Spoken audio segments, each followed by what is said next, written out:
From the blind eternities to your favorite local game store, welcome to Planeswalker Radio, your ultimate source for all things Magic the Gathering. Whether you're slinging spells at Friday Night Magic, brewing the perfect deck, or just diving into the lore of the multiverse, we've got you covered. Join us as we explore the latest set releases, wild deck techs, and the stories behind the cards we love. So grab your deck, shuffle up, and get ready to ignite your spark, because this is Planeswalker Radio. Here at Planeswalker Radio, we love turning cardboard sideways and slinging spells, and it's important to us the place we choose to do that is fun, relaxed, and professional. That's why we choose to buy our cards and accessories at First Player. Their showroom staff in Calgary, Alberta are some of the best in the business with decades of experience. They're always able to help us and members of the community find exactly the correct cards to add to our latest decks. Don't live in Calgary, Alberta? Not to worry, they ship Canada-wide. Check out their website at firstplayer.ca for Magic the Gathering, Pokemon, Lorcana, and the accessories to protect your cards. First Player, the heart of the gaming community in the heart of Calgary, Alberta. Find their website linked in the description below. Don't go anywhere, the show is about to begin. What's up, nerds? Welcome to another episode of Planeswalker Radio. John and I today, we're talking about land. Yeah, I think we've done enough of how do you fix your deck, how do you build a deck, how do you interact with your deck, how do you we've talked enough about the teching, the building, the piloting. It's true. Now we're doing cycles on what different colors do. Yeah, I think it's pretty important at this point that we talk, like we're always saying, fix your land base and adjust your lands. Not let's talk about what the land base is and how it works. The different kinds of lands you have available to you.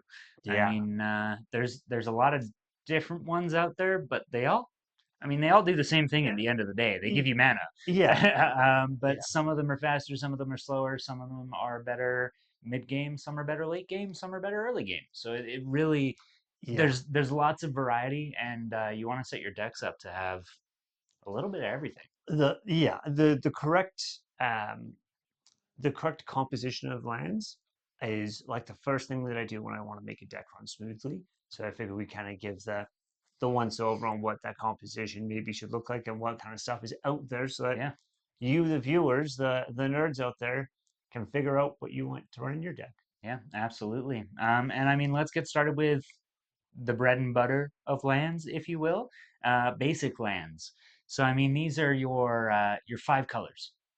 Yep, that's what they are. So you've got your plains, your islands, forests, mountains, and swamps. So those are your 5 basic lands. I typically will run a smaller number of basics, depending on the deck, of course. If it's a landfall deck, you might want to ramp up the number of basics you have in there. But if it's anything that isn't landfall, I typically run anywhere from, I guess it depends on the color combos too, but anywhere from 3 basics of each color all the way up to 7 at kind of at a high end. And again, depends on the colors that you're running. Yeah, absolutely. I mean, I'm in a 5 color, I run 2 of each basic. That's fair. Yeah, I see. And in a 5 color, I run 3, so it's a little bit different. There's no correct method to that, but it's a really, like, for the balance of what you should have for basics versus other lands, it's a real test it and find out. Figure out what you need, right? And figure out what works for you as well. You know, just because John runs 2 basic lands in his WUBRG's deck, I run 3. Maybe you want to run 4. You're crazy, but maybe you do. Who knows? Exactly. So it's really down to the preference of the player as well. So play these decks, see how you like them with basics, and then modify from there. Is basically what we're going to talk about. Absolutely. Yeah. I guess the one thing to note with a basic land, all it does, there's 2 things that make a basic land worth running. Right. Initially, the first one is they all come in untapped. All of them. Which you don't think that's a big thing until you realize that a lot of dual lands come in tapped. Yeah. Right. Or most of them. Or they have rules. Yes. Right. Yeah. So there's that, and then they're searchable. Right. You can go and fetch them. So there's a lot of cards, some of which we'll talk about later. Things like Evolving Wilds will let you go and find these, whereas they won't let you go and find a duel or a try or something like that. Absolutely. And on the flip side as well, there are cards that'll let you go like interaction with ramp and all that, which I mean we won't really touch on too much. That'll let you go find stuff that has specific names and titles and all that kind of stuff. But for most, I should say most very specifically here, dual lands do not have the names island, swamp, plains, forest, mountain in there. They are differently named, i.e., they could say just land, or they could say legendary land, Yeah. Or gate or cave or gate, cave, other things. yeah, things like that, right? Yeah, so having lands that you can search for, because most search cards do involve the name of a land, it's helpful. Yeah, yeah. They look for that type. So they'll look like go and search for a forest is the most common type of land. Go Exactly. and search for a forest. It has to have in that type subtype line, it has to say forest in order to do that. And the fetch has to specifically say go and search for a forest, not go search for a basic forest Exactly. along those lines. Yeah. So kind of few clarifications around what basic lands can do and Yeah. how they can be found. Absolutely. Now, I mean, there are some dual color lands, which is what we'll touch on next. We'll go dual, then trinary, then utility, kind of keep it in a line here. But there are dual lands out there, such as shock lands, that actually still have land, plains, island, or land, forest, mountain still in their name. So you can actually still go and search for these with something like a Farseek, because you're looking for a forest. So this is still a land forest. It just also now has mountain in it as well, right? Yeah. So things like a shock land, which is the first type of dual land we'll talk about here. These are the fastest of the lands. In my opinion, yes. Yeah, yeah. I mean, you can basic rundown of what a shockland does. It is a two-color land. There's a wide variety of them. For our example, we'll use Hallowed Fountain, which is white and blue, so islands and plains. It can enter tapped, or you can pay 2 life to enter it untapped. So it gives you two different color options. It color fixes you for two different color options. Sure, you have to pay a little bit of life, but then it comes in untapped, so you can use it immediately. So if you've gone and searched for this with something like a Farseek where it enters tapped, it no longer enters tapped. Yeah. Yeah. And the interesting thing about this, and this might be the only land that does this, is because there's a cost to trigger an effect on it, it overrides everything else for tapped. So you can go and fetch it Yeah. and have it coming untapped. Whereas the other ones, even though they have a rule set in that says like if you control two or more or two or less, it comes in untapped. Yeah. It still doesn't matter because usually the fetch effect says it comes in tapped. Yeah. And it's not an effect that happens on there. It's just a condition. That makes sense. Right. Yeah. So shock lands by far are the fastest and most versatile lands that you can get. Now, that being said, all of this comes with a cha-ching cost. Yeah. All shock lands are more expensive than any other land. I don't think there is a land that is more expensive than a shock land. For dual lands and all that kind of Yeah. stuff, there's obviously like utility lands and all that, which Of are course. likely more expensive, right? Yeah. Like Ancient Tomb is more expensive than shock lands, right? Yes. Yeah. So they exist, but when we're looking at mana producing, especially mana fixing lands, Mhm. shock lands are the most Yeah, expensive. they range anywhere. I've seen them as low as $20 for some color pairings, just because they're not as common, all the way up to $50, $60 for others. Yeah. I mean, I spent $40 on a black and white one, so an Orzhov pairing, which of course is going to be expensive. I think I spent 50 bucks on that. Yeah. So. The good news is they're also receiving a lot of reprints They in are, sets. The last few finally. sets have been doing it, so the price is coming down. So it's a lot more playable and a lot less rare to see. Yeah, which is really nice. But very, very cool, very fun lands. Yeah. Yeah. The next land that we'll go over are check lands. Check lands specifically come in untapped if you control the correct basic. So they'll look for one of those basic types that we talked about earlier. In this instance, we'll use the example of Sulphur Falls, which is it color combo blue and red. So when it comes into play, it's checking to see if you control an island or a mountain. Yeah. It doesn't necessarily have to be a basic. Yeah. Right. If it's a shockland, for instance, that has one of those types, it'll still come in untapped and you'll be able to use it right away. Yeah. So these are, in my opinion, these are great turn 2 lands. Typically, you're turn oneing out a basic.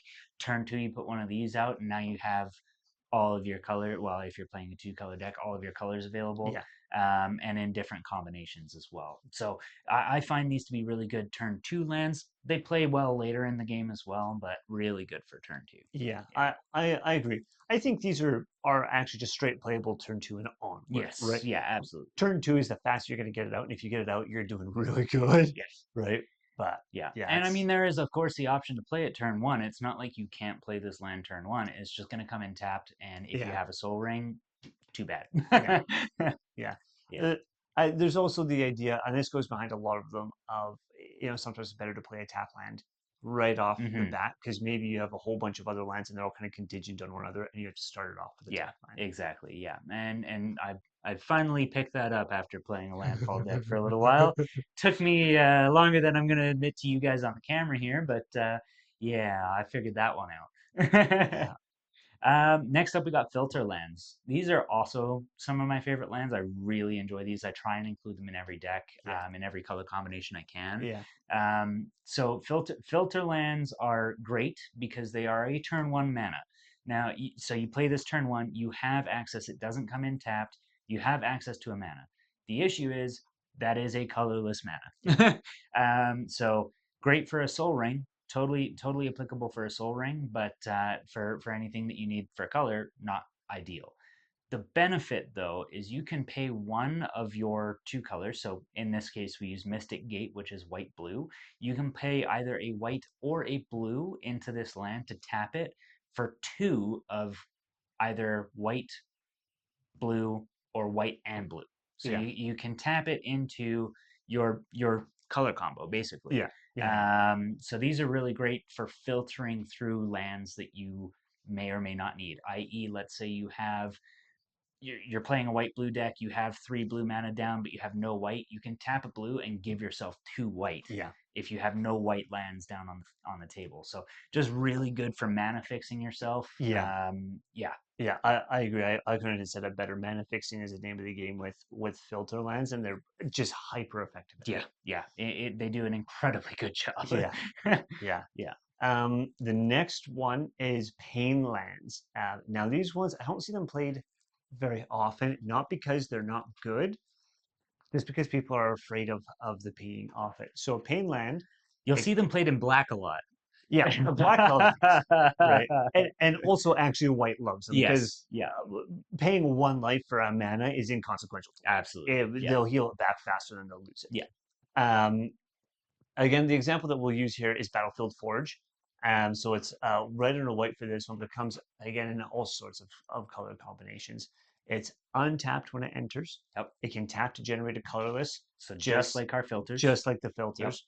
This time though, it can tap to add a red or a white at the cost of a life. Yeah. Yeah. So I mean, um, really good again, just kind of for that filtering piece. If Mhm. you've only got red lands out on the battlefield and you really need that white, well, now you just pay a life to get it, Yeah, right? So works very similarly, not as effectively as yeah, filter lands, I don't think, I agree. but handy. Here's a fun fact, something that's really fun. So in Magic, you can't pay life down to 0. You have to stop. Essentially, you have to stop at 1, Right. right? Or if the cost is more than that, right? But you can't go down to 0. This you can kill yourself with this because you're not paying life; it's dealing damage as a result of you using the ability. Well, there you So go. you can, on your own terms, someone's going to kill you. No, I go to my own terms. Tap your land, take yourself out. It's really That's humorous. pretty good. Next up, after our fun visit to Pain World, we're going to Yep. go to the Land of Temples. These are scry lands. A lot of them have Temple of something. I think all of them I think they actually, all yeah, do. Yeah, 100% of them. yeah. So Temple of something. Our color combo that we picked is Temple of Epiphany, so blue and red. When the land enters, it does enter tapped, but you get to scry one. Hmm. So it's kind of handy. You can look at the top card of your deck. I don't like that. Put it on the bottom, or heck yeah, I'm ready for this. Yeah, yeah, and just leave it on top. Just handy to filter through. Let's say you have a mitt full of lands and you drop this and you see there's another land on top. You don't need that. Put it on the bottom, or the other way around. I really love these early game. Like if I can do this turn 1, Yeah, right, when likely I have the time, right, and kind of filter a little bit on the top, kind of play around with the cards there. yeah, I would much rather do that than as opposed to like a turn 8 on this where I need the mana on the table right yeah, away. yeah. I Right? typically don't run many of these. I've had them indexed before. I've never really found the utility to be worth the weight Hmm. of having to wait for that tap to finish. But Hmm. I mean, again, if you're running a scry deck or something where you need to be filtering cards rather Hmm. quickly, this is maybe a great option for you. I run the temples mostly in like red green decks Mm, where card draw is kind of it's kind of shaky at best, yeah, yeah, right? So you really need to be picky about what you're getting. yeah, That's where I run absolutely. it. I like the is it I have run Temple of Epiphany in some of my old decks and all that, but in general, blue especially does scrying just way better than you could with a temple. Yeah, Right. right. So that's kind of the thing. One land that we didn't put on here, but similar that I'll just bring up is the surveil lands. They do the same thing. They enter tap, but instead of scry one, they surveil. Right. No. Yeah. Moving on though to bond lands. So these lands, I think they're relatively new, to be honest. I've actually not seen them before, Really, so there you go. I run these in a couple of decks here. They're fantastic for commander games, Mm. right? Oh, actually, I have seen these. I lied. Mostly probably because I played them Yeah, yeah, in games with you. The one we'll use here is Luxury Suite. It's a black red. And all bond lands same. They enter the battlefield tapped unless you have two or more opponents. yeah, Perfect for a four-player bond. yeah. In If you're playing, 1v1 formats, modern, thank standard, you, modern. any of that. Yeah, geez, Louise. If you're playing modern, then probably not the cards you want to take. Yeah, same thing with standard. Yeah, You're not running these at all because they're just tap lands. yeah, exactly. Yeah. They'll never activate. That being said, though, yeah, you're playing your 4 pod commander or a 5 pod commander. It's probably coming in untapped. Yeah, Yeah, but this is another fantastic turn one land as yeah, well. yeah. Early game. Next up, we got pathways. So pathways are a little bit unique. They are technically a dual color, but they're a flip card. So one side is one color, the other side is the other. You get to choose when you play this which side you want to have face up. Hmm. So it gives you that flexibility. You have a mitt full of islands, you need a mountain, flip the card around, play a mountain, right? So handy for that. Hmm. But you cannot flip them back. So even though they are technically a dual land, it is more of a monocolor dual land. Yeah, yeah. Basically, once you choose what color that you're going to choose, that's That's it, it. right? Yeah, So like the example here is Riverglide and Lava Glide pathway, right? yeah. It's another red blue, right? Pretty card, by the way. You either choose Riverglide, it comes in, it's a blue mana source, that's it. That's it. Or you flip it, you choose Lava Glide, it comes in, it's a Yeah, red source, that's it. yeah. I really hated these for the longest time. I understand their purpose. I would replace basic lands with these. I wouldn't Hmm. necessarily put these in there as like a mana fix or a Yeah, dual land or something that I'm yeah, like I need this in here. But if I had one and I was playing specifically in these two colors, I would throw it in instead of a basic just for yeah. funsies. I agree. I think in dual color decks, Hmm. maybe depending on the day I try color deck, these are really they're good for fixing. They're Right? momentarily handy. Yeah, yeah, They will either come in clutch or they will be yeah, completely useless. yeah. And that's kind of this is why I hated them for so long, because I didn't understand the purpose. Yeah, I see their purpose now, but I still don't yeah. really like them. But I know other players in the community, especially in our community, who will die on the hill that these are amazing lands. Fair. Fair. So I mean, they have their purpose for sure. Yeah, absolutely. I see the reason. I'm just not gonna follow Yeah, yeah, it. I agree. Yeah. Up next, we have the Triomes. Now, these, I did not realize these existed for a long, like these are Ikoria, so these came out a while ago. I didn't realize they existed until like maybe a year ago. Wow. They kind of snuck out, and I didn't notice them. I knew about Trilands before John did. Well, no, not Trilands, Oh, Triomes. triomes. These are Whatever. very, Same I thing. knew Trilands existed, but Triomes are specifically incredible. That's fair. Okay. Yes. So triomes are trilands. They contain three colors in them. They specifically also have three different land types in their bar, right? Yep. There are five triomes, right? These are incredible. They're Yeah. fetchable. Very rare. And kind of expensive too. Yeah. Getting a full set of them is Yeah. is money for sure. Yeah. They do come in tapped, but like you're getting three different colors out of it at your And house. conveniently, you can Farseek for them. Yeah, you can Farseek for them. Like any fetch really will Yeah. go and get them Yeah. because they're so versatile. Yeah, absolutely. Now they do also have cycling on it, so you pay 3, you can discard it and draw a card.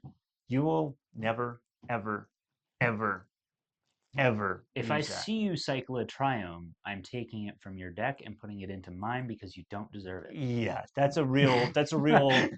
You know better, and you know better than to cycle it. Yeah. And for the people who think it's funny to out of spite cycle it, know that you're going to lose the game. Yes. It's just not a good idea. Do Yes. not do I'll it. target you for it. Yeah.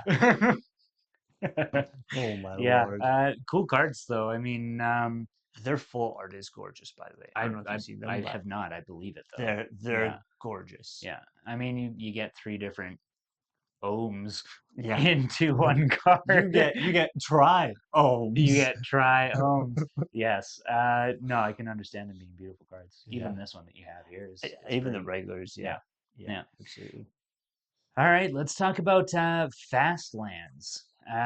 So these are lands that enter untapped if you have 2 or fewer other lands out on the table. So this is a great turn 1, turn 2 Mhm. land play because it's going to enter untapped at that time. I think fast lands is a misnomer because the likelihood you'll have these in your opening hand is, I mean, technically 1 out of 99, or maybe 2, depending on what you're playing. So it's very likely that this is going to enter tapped, but they're called fast lands because if you're playing them fast in the game, they come in fast. Yeah, exactly. I mean, a lot of the names on these, I'm a little bit like, how did they come up with the name for this, right? Like, Yeah. Bondland has always confused me, right? That's the one where you have multiple or more than 2 opponents. Yeah. I'm not bonded to them. No, I want to kill them. Yeah, I don't understand why it's called a Bondland, Yeah. but it is what it is. Yeah. But yeah, these are We don't make the rules.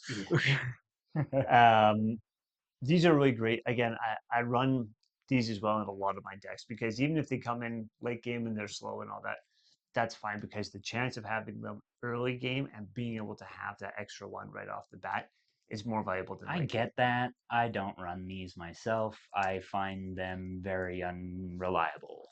So I will always run the quote unquote slow lands, which we're going to talk about next. So slow lands, they enter untapped if you already control 2 or more. So they're the flip side to Exactly. fast lands. See, and now I would say that this is the other way around because these to me are much faster. I almost always have these in my decks. Yeah. Yeah. They're good because majority of the game they're good. I'm not sure if slow land and fast land are actually really good ways of describing these at all. I No. would call, I mean, even if it was early land, late land, or Yeah. something like that, right? I understand what they're getting at, right? Yeah. Fast lands, you play them fast, you get them out quickly, that Yeah. kind of thing. Slow lands, you wait a little bit, you play a little bit slower. Yeah. Right. At the end of the day, I think both have a good place in the deck. Yeah, absolutely. It's 100% up to play style, though. Totally. Yeah. And like I said, I'll always use slow lands. I assume John does too, but he uses the fast lands way more than I do. So, Yeah. Again, this is, we'll give you the basics on what each land does, but up to you to decide what to do with Exactly. it. Well, that kind of covers all of our dual color lands, our tricolor lands. There are more out there, but we're really not going to get into those too much more. Yeah. The ones we've listed are kind of your basics, right? Those Yeah. are where you're going to get most of your inspiration for what you want to put into your deck. If you want to put in something different, then go ahead, but that's where we'll leave that. Yeah. What we will talk about today, though, is utility lands. I love me a utility land. So these are lands that do more than make mana. They have other abilities. They might have a cost associated to a secondary ability in some cases, and still give you mana, but have other things they can do. One of the things that I want to bring up real quick before we hop into them is utility lands have an evasiveness about them, Mm-hmm. right? Yeah. A lot of things will say destroy target non-land permanent, right? Yep. Or something like that. There are things that allow you to destroy lands. There are even lands that allow you to destroy other lands, right? But at the end of the day, it's kind of hard to Yeah, remove a land. You have to have something that absolutely. says destroy target permanent or destroy target land, Yep, right? yep, Which makes utility lands uniquely beneficial yeah. because they They often can't be have flying. countered as they're going down on the Yeah, table, and you can't really remove them once they're there. So absolutely, very helpful pieces of equipment. yeah, Um, I would almost classify them when we're talking about building a deck as more in the utility side of yeah. things, like in a support side of things, rather than just land, I agree. because they're going to do than a basic land ever will. Hmm. Yeah. So that being said, we'll start with fetch lands. Now there's a lot of them. We focused on one, Evolving Wilds, just because we kind of agree that it's one of the best ones. It's also probably the most common Yeah, one. Like every absolutely. deck ever run in the history of ever has evolving Yeah, wilds. yeah. So this is it's a colorless land, so you can put it into any deck, which is why every deck has one. Yeah. Even monocolor decks will sometimes run this. I don't fully understand why on that front, but who knows? Yeah. Anyway, um, Evolving Wilds. You play it, it comes in untapped, you tap it, you sack it, you search your library for a basic land card, put it onto the battlefield tapped, and then shuffle. As simple as it gets. It's super simple. Now, the really unfortunate thing with an Evolving Wilds, you can't go get one of those other named cards that we were talking about, like a Triome. You couldn't go and get that because it does specify basic. Yeah. But still, if you're green and blue on the table and you need a red, you just go and find yourself a red. Yeah. Done and dusted. It's the simplest, most effective way of mana fixing. Yeah, 100%. absolutely. Yeah. Up next, we have kind of a support card. I've actually run this um, in my werewolf deck, and it's surprisingly effective. Really, any token deck is going to pretty heavily benefit from this. Yeah. So the card we'll use as an example for this is Gavney Township.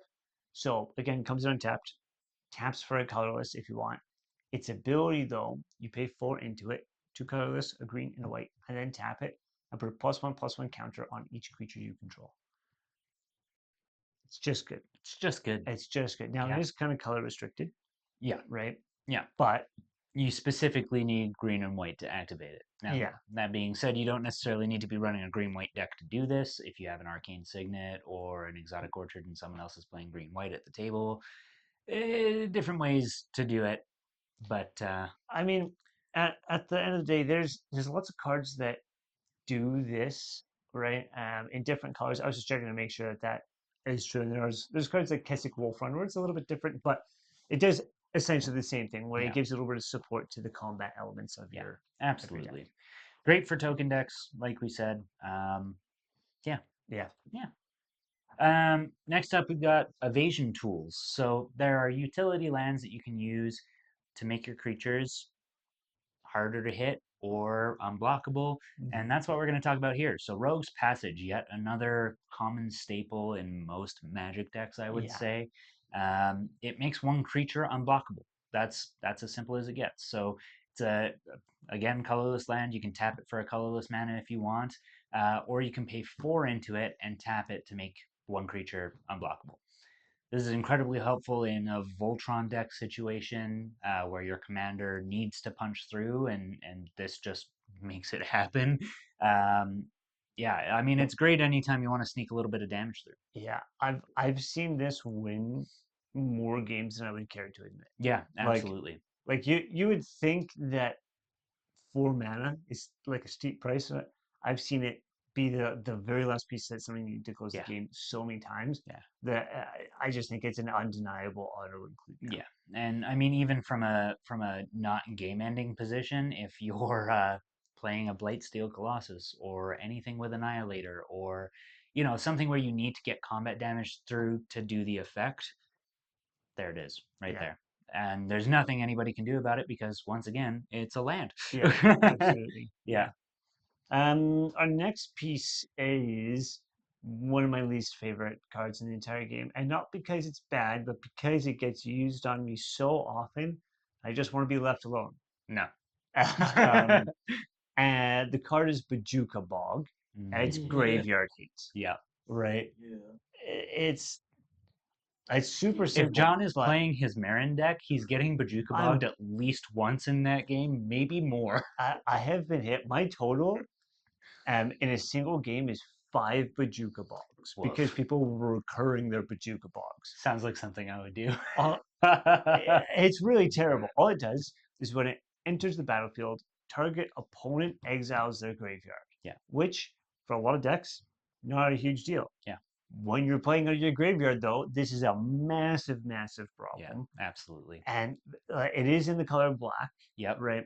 Yep. But just about every black deck runs it now. Yeah. It's an incredible I've amount not of seen a graveyard black deck not run a Yeah, Bojuka Bog. it's just an Because auto. its alternate ability, just so everybody knows, is it enters tapped, but it taps for a black mana. Yeah. So it's basically a swamp, Yeah. but it has the added benefit of exiling an opponent's graveyard, which Yeah. can be a game-changing move depending on who you're playing against. Yeah. It's crazy. Yeah. Yeah. All right. So next up, we've got man lands, aka creature lands. So these are lands that you can pay into them, and they'll give you a creature. The one we've got as an example is from Edge of Eternity's beautiful looking card, Creeping Tar Pit. So it enters tapped. You can tap it to add a blue or a black in this case, or you can pay 3, one generic, one blue, one black. And until the end of the turn, this land becomes a 3/2 black and blue elemental creature. It's still a land. It can't be blocked this turn. So this is a little bit of a step up because it can't be blocked, which is kind of fun. Yeah. But the primary thing is you're turning your lands into weapons. This is I saw an idea for a deck the other day that was 99 lands. Yeah. So one creature, 99 lands. Your commander being the one creature. Funniest deck I've seen in a while. Really tempted to build it. I would put something like this in there because then it gives you more creatures, quote unquote, Yeah. to swing out. Yeah. And I think that's funny. Yeah. Absolutely. The crazy part with this is the unblockable, I think. Yeah. The difficult part is once it becomes a creature, it's pretty vulnerable. Yeah. Right? Yeah. Instant speed removal will deal with this. Yeah. It's kind of a risk that you have to be willing to take. Yeah, absolutely. Yeah. The next one, this again, in my opinion, at this point, I used to not believe this, but at this point, this should be in every deck because you just can't account for other people Yeah. anymore, right? And it's Reliquary Tower. Comes untapped. You have no max hand size. Taps for a colorless. Super simple. I think no max hand size is something that is becoming a lot more relevant in the format, especially lately. Yeah. Where there's a lot of things. Everybody is either making you draw or saying your deck hand size is, or your hand size is X minus 7, or there's lots of different mechanics that are messing with your hands these days. I agree. I think it's a staple. I also always run a Thought Vessel. It doesn't matter if my deck draws a lot. I will always run it, just because it's a 2 mana rock that also gives you no max hand size. Yeah, so I agree. There's lots of different things that do this exact same effect. Is kind of what I'm trying to get at. But when it's on a land, nobody can mess with it. Yeah, it just gives you that evasion kind of idea that we were Yeah. talking about earlier, for Yeah. sure. Last up, in terms of fun different lands that we're going to talk about here today, guys, is legendary lands. Now, there's not a ton of these I've found, but they do exist. Yep. Things like Barad-dûr and Mount Doom, I believe, are both legendary Yeah. lands. So that's from Lord of the Rings set. And the one we're going to talk about today, Urborg, Tomb of Yawgmoth. This is fun. It's good. It's fun. It's yeah. Yeah. So this it doesn't even enter tapped or anything like that. It's I don't actually even know if it has a mana ability. I don't. No. No. It essentially is an enchantment, but it's actually a land. Yeah, exactly. So this land says each land is a swamp in addition to its other land types, which means every land, doesn't matter if it's in your deck still, doesn't matter if it's on someone else's table, every land is a swamp in addition. So when we were talking about fetching your lands, this turns everything into a swamp. So if your fetch card says go and find a swamp, go find whatever land you want. Yeah, whatever you want. Literally whatever you want. Yeah. Yeah. It's I see it played in a lot of black decks, obviously, but where it's kind of they're trying to expand past that. Yeah. The the wild part is like people play this in combo with like Swamp Walk. So everything is Yep. swamps, now Yep. everything's unblockable, Yep. right? Or they'll play it in combo with Cabal Coffers, Mhm. where it taps for the amount of swamps you control, Yeah. right? Like it's a combo heavy piece with just so much use, Yeah. right? Especially if you use it correctly. Yeah. Absolutely. Yeah. Yeah. I mean, very cool. There's a lot of different legendary lands. Like I said, not as common as a dual land, but some of them, i.e., Urborg, are incredible. Yeah. Yeah. Most legendary lands I find are useful for sure. Yeah. You usually only see like one or two in a game. Like Yeah. most people just don't run them. Yeah. Right. Exactly. But Yeah. yeah.